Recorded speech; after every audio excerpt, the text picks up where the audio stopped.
Good afternoon, YouTube. Welcome back to the channel. This is IMAX Sports with another basketball video, and today I'm talking about my 2022 NBA Finals predictions.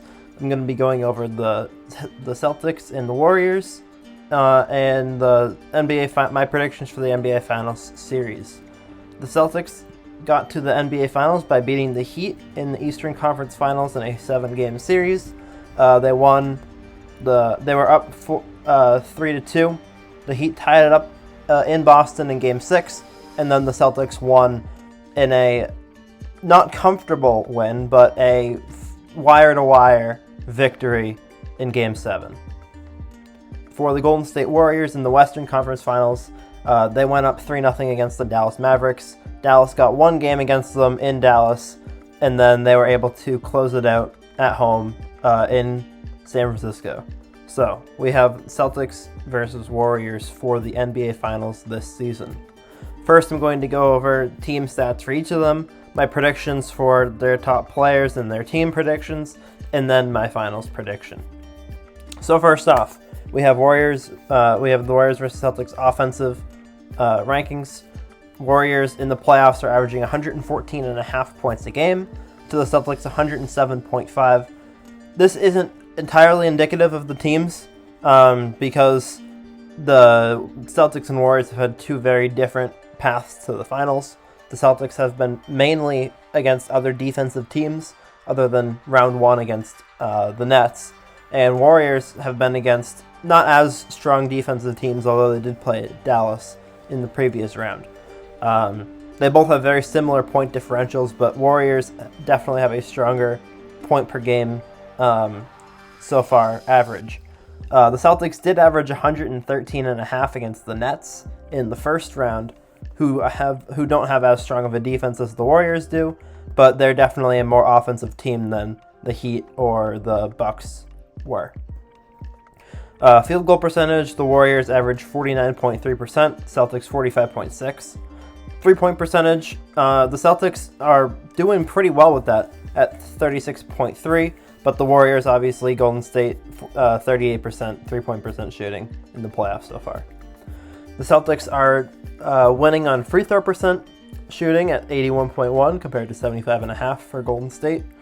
And the rebound differential, Golden State has more rebounds per game than the Celtics do, but I think that has more to do with matchups than anything else. I think that the Celtics have the advantage going into the series rebounding-wise because of the sheer size of their team and the ability for players to, and the toughness of players to go after the ball. The one thing that does concern me as a Celtics fan is we haven't been as good at protecting against offensive rebounds as we should be with the size of our team. So I think that Golden State definitely should be strongly. The Celtics should be careful. They shouldn't say, oh, the Warriors are small, they can't get rebounds, because they will. Assists, Warriors pass the ball around, they get a lot of assists. They get a lot of 3-point open looks. 28 assists per game for them. 24.4 for the Celtics. Pretty solid, pretty high up on the lists. Steals, the Warriors at 6.8, Celtics at 6.6.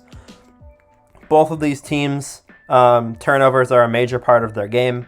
As we saw in the Boston series, if the Celtics turned the ball over a lot, they lost. If they didn't turn it over, then they won. And I think that that's very indicative of this series as well. If the Celtics turn the ball over, the Warriors are going to blow them out. But if they don't turn it over, then they have an advantage over the Warriors. I think the turnover battle is the key to this series. Both teams average about 22 fouls a game. And blocks, the Celtics are averaging 6.4 blocks per game. And that's against defensive teams with big guys. That's a lot of blocks. I think that even against Golden State, that could go even higher to 7 or 8 per game. With Al Horford, Rob Williams, Marcus Smart. Everyone can block too. Derek White got some blocks. Marcus Smart got some blocks. And the Celtics, even the shorter guys on the Celtics, Peyton Pritchard got a block on Jimmy Butler, I think. Like, everyone gets blocks on the Celtics. On defense, the Celtics only allowing 101 points per game in the playoffs. The Warriors averaging 109.1. So, again, major discrepancy there. There's an 8-point difference between what the Celtics and the Warriors allow on defense, and there's a 7-point difference between what they score on offense. So I think it'll be interesting to see who adapts to the opponent's game plan and the opponent's strategy quicker in the series, or who has a better long-term strategy. If the Warriors have a really strong first game against the Celtics, which has happened in the previous 2 series with Boston where they lost against Milwaukee and the Heat, then that's a strong start for them. But if the Celtics figure out the Warriors' offense in ways to pick apart their defense better, and the Warriors get stuck or they get complacent, or they like what the looks that they're getting and they just kind of stay with it, I think that Boston has done a better job of evolving with the series so far in each of the series they've been in, and they've been in 2 Game 7s. So they've been able to figure out what their opponent's trying to do to them and how to counter that very well. They have a lot of experience changing over the course of a 7-game series. So I think that the Warriors might have the advantage at the beginning, but Boston will be able to benefit from a longer series. Field goal percentage allowed, similar on both teams, although Boston's slightly lower. 3-point percentage allowed, major difference. The Celtics are only allowing 32% from 3. I do not expect in any capacity that it'll be anywhere near that in this series. I think that the Nets averaged 40% or higher against Boston in the first series, and then the last 2 series it's been like 30. So I think that the Warriors are going to play very similar to the Nets, where it's going to be almost 40%, maybe even higher than 40%, because Boston's going to basically say, you're never getting into the paint, we're going to force you to shoot threes, and that's what they're going to do. 3-point allowed for the Nets is 36.5, which is the exact same that the Celtics actually shoot, so probably going to be somewhere in that range for Boston. Free throw percentage allowed is around 78%, but that's just league average. Like, the defense doesn't really impact free throws. The Celtics are allowing more rebounds, but that's also because they played Milwaukee, and the Warriors played Dallas. So again, it's more about who your opponents are than the team itself. If Boston played Dallas and the Warriors played Milwaukee, then the rebounding numbers would be swapped on both sides. Assists, but the Celtics are allowing more assists than the Warriors are. They're barely allowing less steals, barely more blocks. And then turnovers and fouls, again, very similar for most teams. Tatum versus Curry. This was one statistical comparison I wanted to make in this video as well, was what are Tatum and Curry doing in the playoffs so far, and how are they playing differently? Tatum's playing a lot more minutes than Curry is, but Curry was injured at the beginning of the playoffs, and I believe he had limited minutes for a while. Tatum's playing 41, 42 minutes a game. Curry's averaging 34. 27 points a game for Tatum, 26 for Curry. Tatum's taking a couple extra shots, but their field goal percentage is identical, and their 3-point percentage is nearly identical, although Curry's taking more threes. Tatum's getting to the line more. He has a higher free throw percentage, but just a slight amount higher. 6.7 rebounds per game for Tatum, 5 for Curry. 6 steals, 6 assists, 1.2 steals, and 0.9 blocks for Tatum. Curry, 6.2 assists, 1 steal, and 0.4 blocks, so pretty similar except for the block differential. Curry has a higher player efficiency rating, but Tatum has a better plus-minus for the playoffs so far, at plus 129.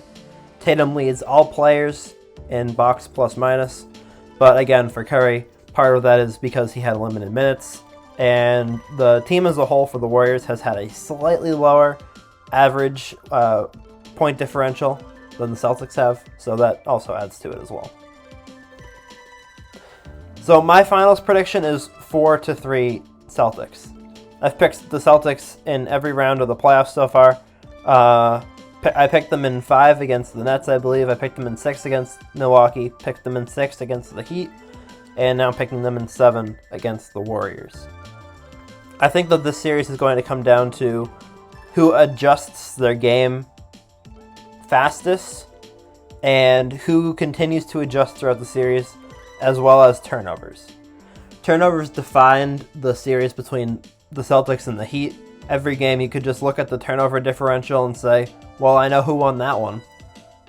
Or you could look at the turnover differential in one specific quarter and say, well, I know who won that game. I think that's going to be very similar in this one, where turnovers are going to be the key. And then if the Warriors are really hot one night from shooting, then that could be a key factor as well. But I think overall the Celtics defense, which is 7-2 on the road in the playoffs so far this year, is going to continue to travel well. I think that they'll pick up a game or two in Golden State. I think they'll probably win 2 games in Golden State and lose 1 game at home, and they'll win that Game 7, and it'll be Tatum's 3rd Game 7 of this playoffs with a clutch victory. Stat predictions, I have the Celtics averaging 113.5 points a game, similar to the Nets series, allowing 111.5. Field goal percentage, I have the Warriors at 47 and the Celtics at 46. 38% from 3 for the Warriors, 37% from 3 for the Celtics. 82.5% free throw percentage for the Warriors, 82% for the Celtics. I have 47 rebounds for the Celtics per game and 45 per game for the Warriors. 25 assists, 9 steals, and 6.5 blocks, compared to 28, 8, and 5 for the Warriors. And I have a slightly lower turnover average for the Celtics. If I had the Warriors winning, I'd pick a slightly higher turnover average, but I'm picking slightly lower for the Celtics because I do think that they'll win the series.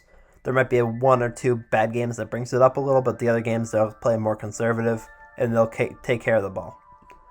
So, 4-3 is my final prediction for the NBA Finals. Let me know your thoughts in the comments below, and I'm curious to see what you guys have to think. Very excited for the finals this year.